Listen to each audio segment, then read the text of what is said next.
reliabilitas instrumen. Ya, next. Ya, pada minggu lalu kita sudah membahas tentang validitas instrumen, yaitu ketepatan ya instrumen dalam mengukur apa yang seharusnya diukur. Nah, beda dengan validitas instrumen, kalau reliabilitas instrumen itu adalah ketetapan alat evaluasi dalam mengukur atau ketetapan siswa dalam menjawab alat evaluasi, itu menurut pendapat Ruth Effendi ya. Nah, kalau ini artinya bahwa kalau tes ini diberikan beberapa kali, maka hasilnya itu akan relatif sama. Itu yang dimaksud dengan reliabilitas instrumen. Jadi ketetapan. Next. Nah, untuk mengetahui reliabilitas satu instrumen dengan cara menghitung koefisien reliabilitasnya. Ya, berdasarkan tinggi rendahnya nilai R ini nanti dapat disimpulkan apakah reliabilitasnya itu tinggi, sedang, atau rendah. Ya, berikutnya. Nah, untuk menentukan tinggi, sedang, atau rendah, kita tidak bisa mengira-ngira ya. Nah, di sini nanti ada kriteria reliabilitas namanya ya. Jadi ada beberapa kriteria, yaitu yang Ibu tulis muat dalam PPT ini ada 3, yaitu dari Winarno, Nurgana, dan Guilford ya. Nah, untuk kriterianya dari masing-masing ahli ini berbeda ya, ada sedikit perbedaan walaupun tidak terlalu kentara. Perbedaannya itu adalah pada reliabilitas yang termasuk tinggi ya. Kalau di sini di dalam kriteria menurut Winarno, reliabilitas itu termasuk tinggi jika dia sudah masuk ke 0,7 ya. Tapi jika di bawah 0,7 dia masih dianggap sedang ya. Berikutnya. Ya. Nah, ini lihat perbedaannya dengan yang menurut Nurgana. Di dalam Nurgana untuk nilai reliabilitas 0,6 dia sudah masuk tinggi ya. Jadi ini perbedaannya. Yang kalau tadi Winarno ya 0,7, sekarang Nurgana 0,6, dia sudah masuk ke tinggi. Berikutnya. Nah, untuk Guilford ini sama dengan yang pertama tadi, menurut Winarno dia 0,7 baru masuk ke kategori tinggi. Nah, kenapa di sini bisa berbeda? Ya, itu anggapan dari ahli. Nah, kalian kalau mau nanti menggunakan yang mana, tentu saja berdasarkan keperluan kalian. Ya. Jadi begini, ada tes yang dalam menentukan reliabilitasnya itu termasuk sulit ya untuk mencapai reliabilitas tinggi. Misalnya pada tes-tes yang mata kuliah atau mata pelajaran eksak ya, seperti matematik, fisika, kimia. Nah, itu relatif sulit ya membuat soalnya dan mendapatkan reliabilitas yang tinggi. Makanya di sini bisa menggunakan tadi yang kriteria dari Nurgana ya. Ya, berikutnya. Nah, di dalam menentukan koefisien reliabilitas kalian nanti ada 2 prinsip. Yang pertama yaitu prinsip korelasi, yang kedua prinsip ketetapan internal. Untuk prinsip korelasi ini ada 3 cara ya. Tetapi intinya pada prinsip korelasi ini kalian harus mempunyai 2 buah hasil tes yang kemudian nanti kedua buah tes itu akan dikorelasikan satu sama lain ya. Nah, bagaimana cara mendapatkan 2 buah set tes ini? Ada 3 cara. Yang pertama yaitu dengan tes ulang, yang kedua dengan tes ekuivalensi, dan yang ketiga dengan tes bagi 2. Dengan tes ulang atau tes retest, tes equivalent test, dan tes bagi 2 split half ya.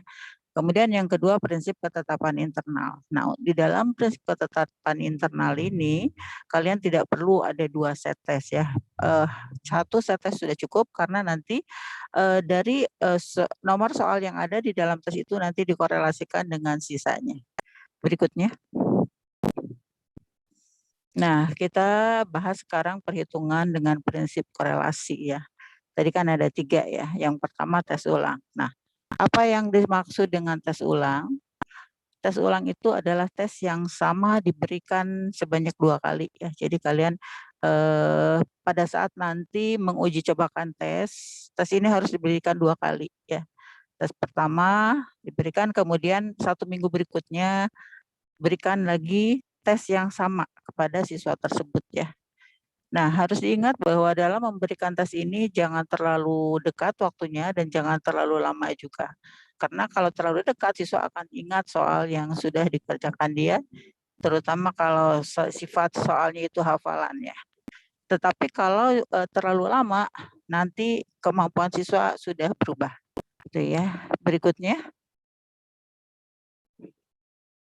Next, ya, tes ekuivalen. Nah, beda dengan tes ulang, kalau tes ekuivalen, kalian memberikannya itu dalam satu waktu, ya. Tetapi kalian harus membuat 2 set tes yang ekuivalen, ya. Nah, bagaimana membuat tes yang ekuivalen itu? Jadi, 2 buah nomor soal itu bisa dikatakan ekuivalen jika dia memiliki tingkat kesukaran yang sama dan juga skup materinya juga sama ya. Contoh ya. Misalnya kalian akan memberikan tes kepada siswa SD kelas 1 atau kelas 2 ya. Nah, kemudian ada soal matematika nih ya. Di tes yang pertama itu ada penjumlahan 3 ditambah 4 sama dengan titik-titik. Nah, itu di tes yang pertama. Kemudian di tes yang kedua kalian membuat juga ya. Misalnya 2 ditambah 5 sama dengan titik-titik. Nah, itu dianggap 2 buah soal yang ekuivalen. Kenapa? Karena di situ yang digunakan soal tetap materinya itu penjumlahan. Kemudian juga skup bilangannya masih di bawah 10 ya. Beda kalau kalian yang satunya di bawah 10 atau satuan ya. Satunya lagi soalnya sudah puluhan atau bahkan ratusan, itu sudah tidak ekuivalen ya. Itu salah satu contoh ya. Kalian bisa nanti membuat bagaimana di dalam soal tes bahasa Inggris ya. Kalian kan bahasa Inggris ya. Jadi nanti kalian bisa membuat soal yang kalimatnya misalnya menggunakan grammar yang sama tetapi konteksnya berbeda gitu ya. Berikutnya. Nah, ini untuk tes bagi 2. Ini sama halnya dengan tes ekuivalen. Tes bagi 2 juga diberikannya dalam satu waktu. Hanya bedanya kalau tes ekuivalen itu tesnya ada 2 set. Kalau tes bagi 2 soalnya itu ada 1 set. Hanya di situ nanti ada nomor ganjil dan ada nomor genap. Ya, jadi tapi digabung ganjil dan genap itu di dalam satu set soal. Nah, nanti pada saat kalian sudah memeriksa setiap set soal, kalian pisahkan ya antara nomor ganjil dengan ganjil, genap dengan genap. Dengan catatan nanti kalian pada saat membuat soalnya itu antara ganjil dan genap itu harus ekuivalen seperti tadi ya. Jadi misalkan soal 1 dan 2 ekuivalen, 3 dan 4 ekuivalen gitu. Jadi nanti pada saat kalian membagi 2 itu akan mendapatkan 2 set tes yang ekuivalen pada akhirnya ya. Berikutnya. Nah, kalau tadi kita dengan prinsip korelasi dan sekarang dengan prinsip ketetapan internal.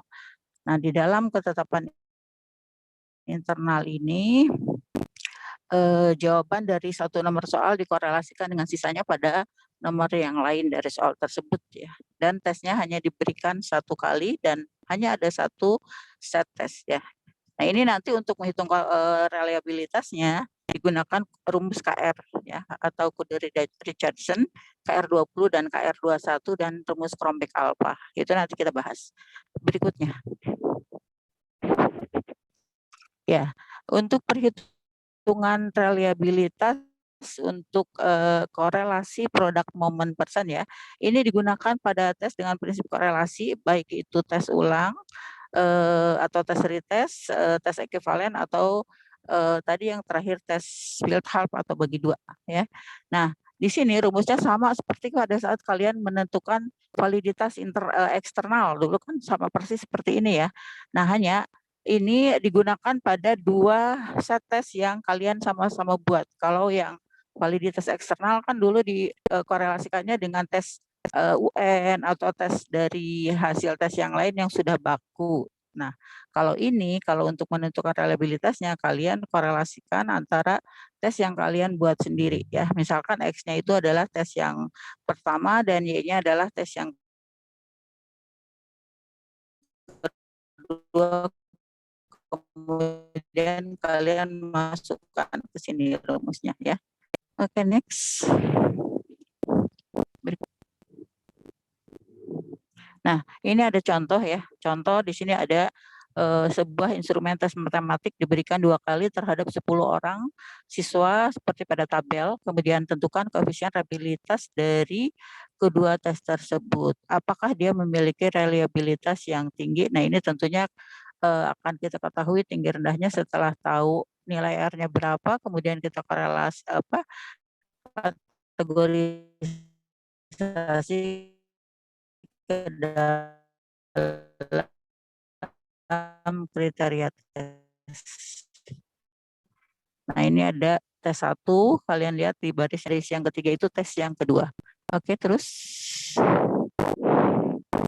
Nah, seperti yang pada saat kita mencari validitas eksternal, ini juga sama, kalian membuat dulu dalam bentuk Excel ya, dicari nilai XY, kemudian perkalian dan nilai X kuadrat dan Y kuadratnya, kemudian nanti kalian cari jumlahnya.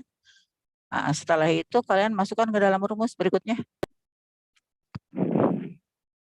Ya, nah ini setelah dimasukkan ke dalam rumus nilai-nilainya tadi, diperoleh nilai reliabilitasnya itu 0,967 ya.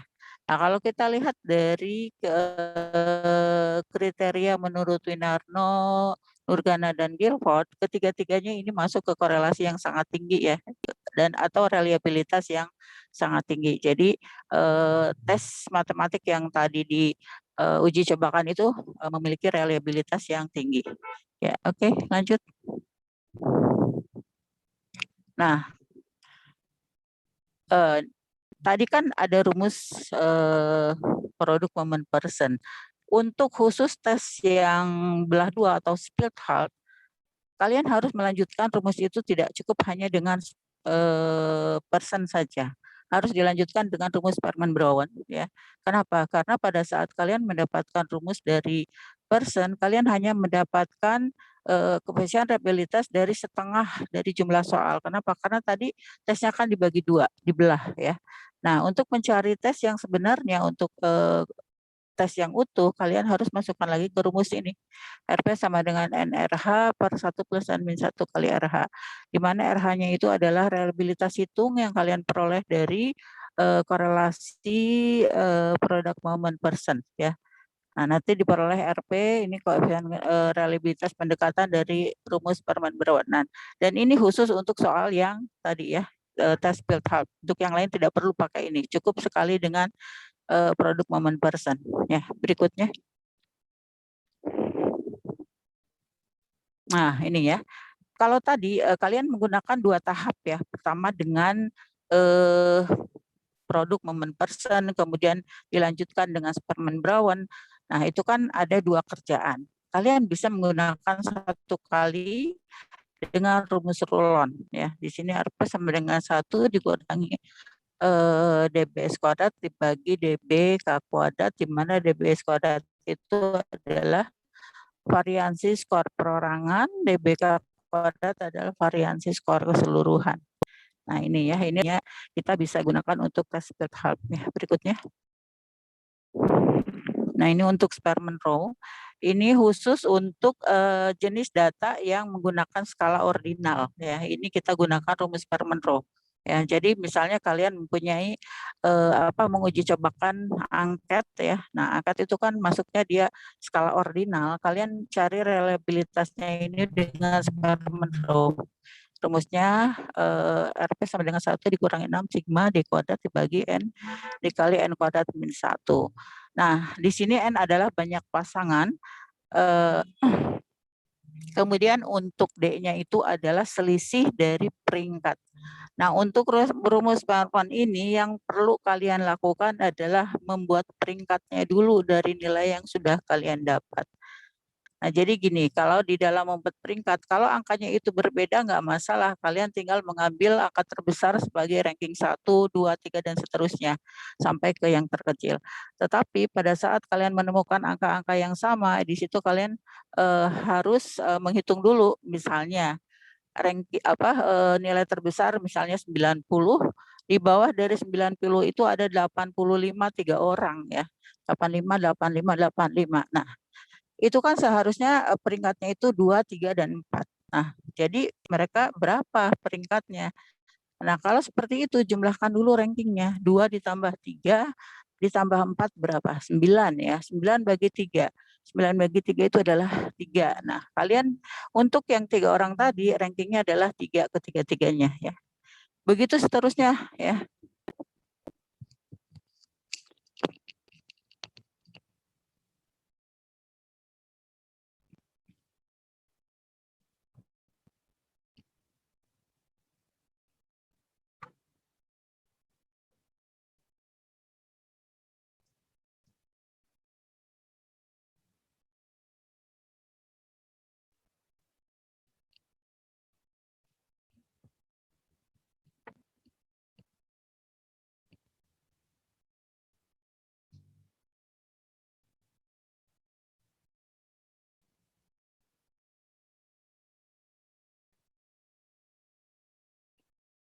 Oh, masih ininya putus.